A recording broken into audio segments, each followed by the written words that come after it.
علم حاصل کرنا ہے تو چین جاؤ، اس لیے کہ پیغمبر اور علی سے بڑھ کر اقبال علم پر کسی کے نہیں ہیں، تو کس کے اقبال لکھے جائیں؟ وہ ایک ہی چیز ہے، اگر آپ کہیں میں شہر علم ہوں اور علی اس کا دروازہ ہے، اسی کا ترجمہ ہوتا ہے علم حاصل کرنے جاؤ چاہے چین جانا پڑے۔ دونوں حدیثیں ایک ہی ہیں، اور بہت سمجھا چکا ہوں، بتا چکا ہوں کہ حدیث عربی میں ہے، اردو میں نہیں ہے۔ حدیث یہ لوکانا فی السین، اگر علم حاصل کرنا ہے تو سین جاؤ، اس لیے کہ عربی میں چی نہیں ہوتا، کہیں سین کہا تھا۔ آپ نے ترجمہ ساؤنڈ کے اعتبار سے سین کا چین کیا، لغت نہیں دیکھا کہ پیغمبر نے جو حدیث کہی ہے وہ سین لکھا کیسے جاتا ہے۔ جب حدیث لکھی جاتی ہے تو سواد سے سین لکھا جاتا ہے، سین سے نہیں۔ اگر سین سے سین لکھا جائے تو اس کا مطلب ہوگا سینا، یعنی کوہ سینا، سینا والا پہاڑ۔ سین کے معنی سینا، یعنی کوہ طور پہ جاؤ، کوہ سینا پہ جاؤ اگر علم حاصل کریں۔ لیکن پیغمبر نے سواد سے سین کہا، اور اب تک حدیث سواد سے لکھی جاتی ہے۔ اب جب لغت آپ دیکھیں گے عرب کی کہ سین کسے کہتے ہیں تو وہاں آپ کو چین لکھا ہوا نہیں ملے گا، تو آپ نے حدیث کا ترجمہ غلط کیا۔ اردو میں سین کا ترجمہ چین نہیں ہے، ہر عربی لغت میں سواد سے سین کے معنی لکھے ہیں۔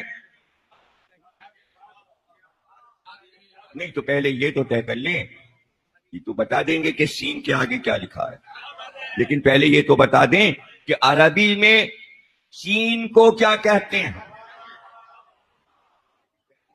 چین کو کیا کہتے ہیں؟ چین کا نام کیا ہے؟ کیا چین والے خود اپنے کو چین کہتے ہیں؟ ان کا اپنا نام کیا ہے؟ چین کو کیا کہتے ہیں؟ تو لغت تو دیکھیں گے نا۔ دیکھیے لغت دو طریقے کی ہوتی ہے، دو طریقے سے بنتی ہے، اور دونوں طریقے کی بازار میں ملتی ہے۔ ایک وہ کہ جو اسٹوڈنٹ انگریزی میں بہت تیز ہے وہ والی لغت خریدے گا، انگریزی والی، انگریزی لفظ دیکھا اور پھر اردو میں اس کا ترجمہ دیکھ لیا۔ لیکن کمزور جو انگریزی میں ہوتا ہے طالب علم، وہ والی لغت خریدتا ہے کہ اردو لفظ دیکھ کر یہ دیکھنا کہ اس لفظ کو انگریزی میں کیا کہتے ہیں۔ دونوں طرح کی چھپی ہوئی لغتیں موجود ہیں، تو آپ دونوں طریقے سے دیکھ لیجیے۔ یہ دیکھیے عربی اور انگریزی لغت دیکھ لیجیے، اردو اور عربی دیکھ لیجیے، یہ پتہ لگا لیجیے کہ چین کو عربی میں کیا کہتے ہیں۔ تو اردو عربی لغت، عربی اردو لغت۔ تو اب جب آپ اردو لغت میں دیکھیں گے کہ چین کو عربی میں کیا کہتے ہیں، تو عربی میں چین کو کہتے ہیں غزن، غین زواد نو غزن، غزن نہیں، وہ ہے غزن جو ہے وہ غین زی نو، وہ غزن غزنوی والا غزن ہے،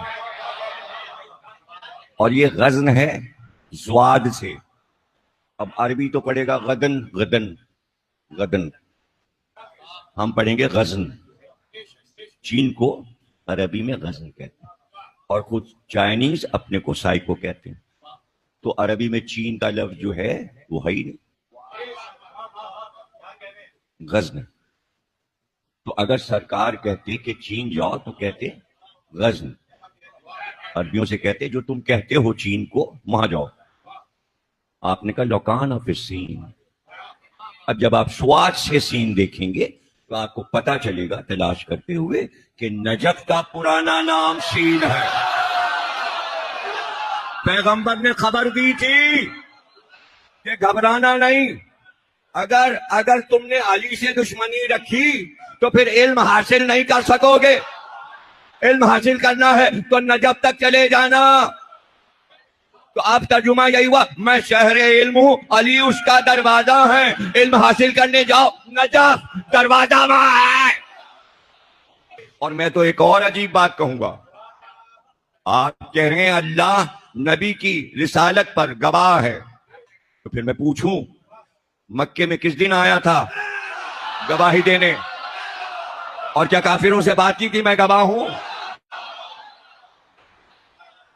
کافر قرآن کب مان رہے تھے؟ کیا آپ یہ کہیے کہ قرآن کے ذریعے اللہ اپنے کو گواہ منوانا چاہتا ہے تو وہ مان کب رہے تھے؟ جب مرسل نہیں مان رہے تھے تو کتاب کو کیسے مان لیں گے؟ اور وہ کہہ رہے تھے یہ کوئی رب ہے جو دکھائی نہ دے. وہ محمد کے رب کو ماننے کو کہاں تیار تھے جو یہ مان لیتے کہ ان سے کہیے, کہہ دیجئے تم مانو یا نہ مانو, 2 گواہ کافی ہیں. تو پہلا ہی گواہ جو ہے وہ آ ہی نہیں رہا ہے. تو سوال یہ ہے کہ ایک گواہ تو ایسا ہو رسالت پر جو نظر آتا ہو.